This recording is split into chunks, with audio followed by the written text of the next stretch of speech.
Alors dans cette note écrite avec mon collègue Jean-Louis Muchelli, nous reprenons tout d'abord les deux explications usuelles qui ont une certaine pertinence bien entendu. Première explication, celle en termes de dérive des coûts de production.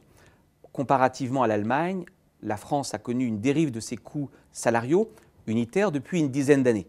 Bref, on a perdu la bataille de la compétitivité coût. Deuxième explication, c'est bien sûr celle en termes de compétitivité hors prix, c'est-à-dire tout ce qui n'est pas lié directement au coût de production. Et aussitôt, on pense à quoi? On pense à la recherche-développement, on pense aux brevets, on pense aux ingénieurs, on pense à l'enseignement supérieur. Eh bien nous, dans cette note, nous pensons que la compétitivité hors prix, ça n'est pas que cela. C'est aussi d'autres choses. C'est en particulier la qualité des produits, la créativité, le design.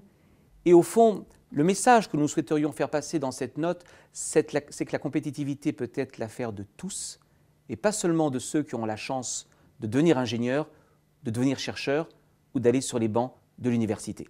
La compétitivité qualité, c'est une compétitivité qui peut parler, qui peut s'adresser à tout le monde.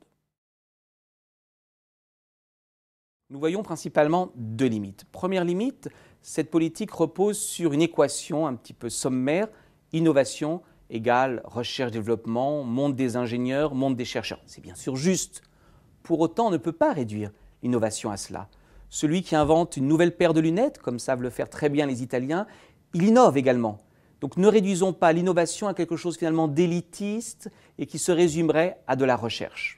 Il faut de la recherche, bien entendu qu'il faut faire des brevets, déposer des brevets, mais est-on vraiment sûr que nous achetons des voitures allemandes parce qu'elles ont plus de brevets?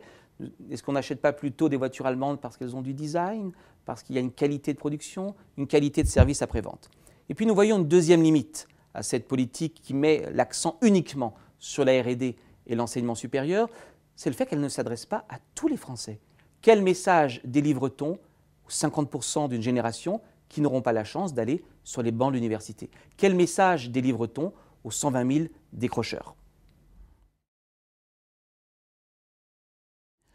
Alors je crois que plutôt que raisonner en termes de domaine, l'innovation peut être partout. Il faut justement arrêter de raisonner en secteurs, avec l'idée qu'il y aurait des secteurs porteurs et puis des secteurs qui ne seraient pas porteurs.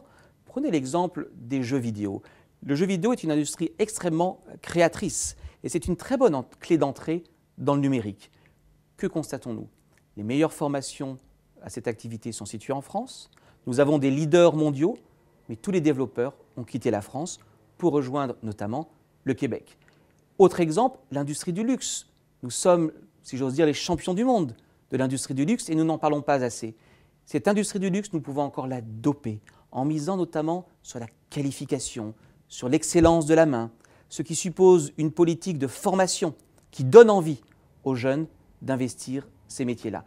Et puis enfin le tourisme. Le tourisme est vécu en France comme une rente, comme une manne. Mais il n'y a jamais de politique en faveur du tourisme. Eh bien nous pensons dans cette note qu'il peut y avoir une politique du tourisme qui mise sur quoi? Sur la qualité totale, la qualité partout.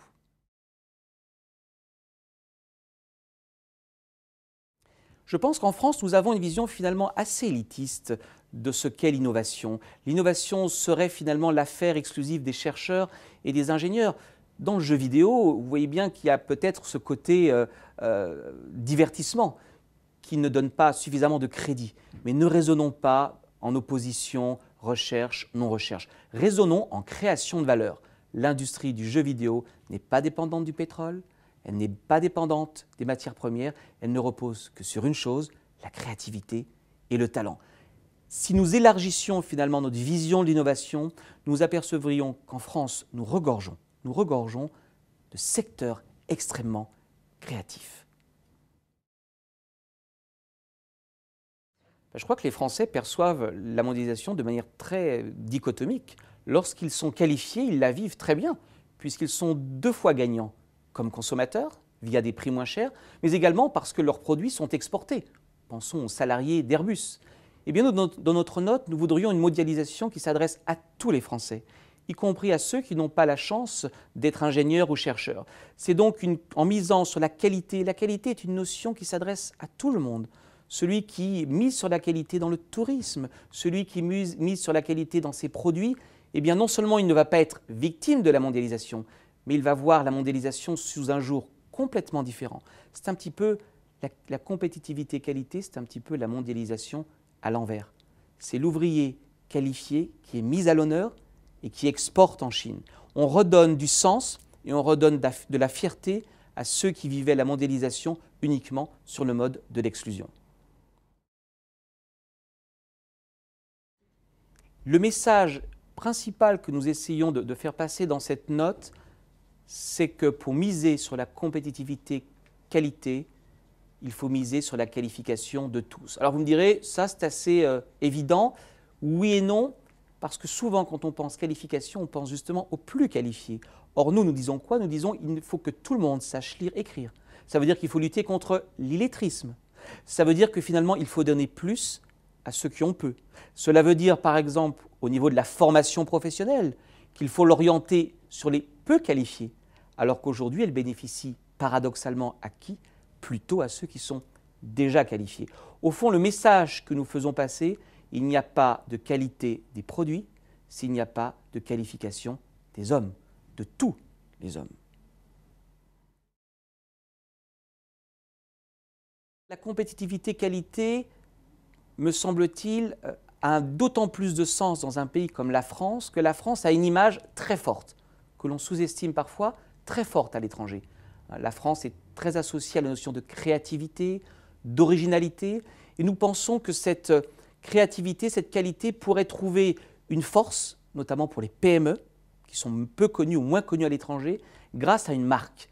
Alors cette marque unique, ça ne serait plus du Made in France, mais ça serait du France Made, un petit peu sur le modèle du Swiss Made. Avec quels critères au fond?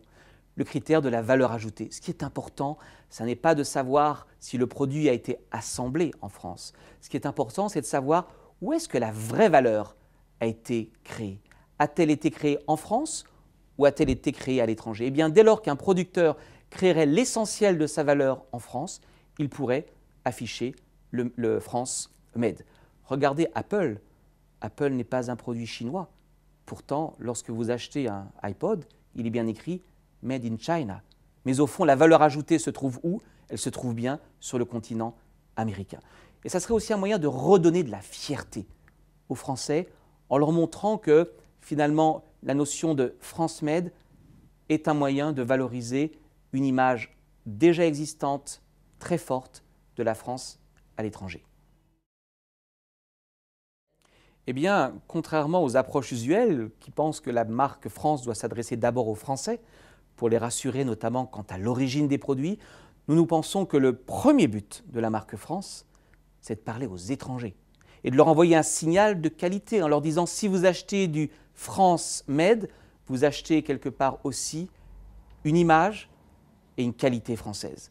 Donc je crois qu'il y a ici une révolution un petit peu copernicienne par rapport à l'approche usuelle et c'est pour ça qu'il nous semble très important de garder une terminologie anglaise pour que cela parle au monde entier.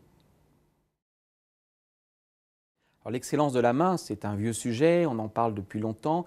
Nous proposons des solutions très concrètes. Il faut changer en fait la vision, le regard notamment des plus jeunes sur un certain nombre de métiers. Première proposition, par exemple dans le tourisme, il faut sensibiliser les jeunes aux perspectives, aux débouchés d'un tourisme qui mise sur la qualité, sur l'excellence. Deuxième proposition, nous pensons qu'il faut créer aussi des grandes écoles professionnelles. Pourquoi n'y a-t-il pas en France de grandes écoles, par exemple du tourisme, qui donneraient toute la fierté à ceux qui s'engageraient dans cette voie? Et puis vous savez, en matière d'excellence, les symboles sont importants. Il y a le classement de Shanghai pour les chercheurs. Pourquoi n'y aurait-il pas le classement de Paris qui mettent en valeur les formations qui misent sur le design, qui misent sur la créativité? Et je crois que la France serait très bien classée.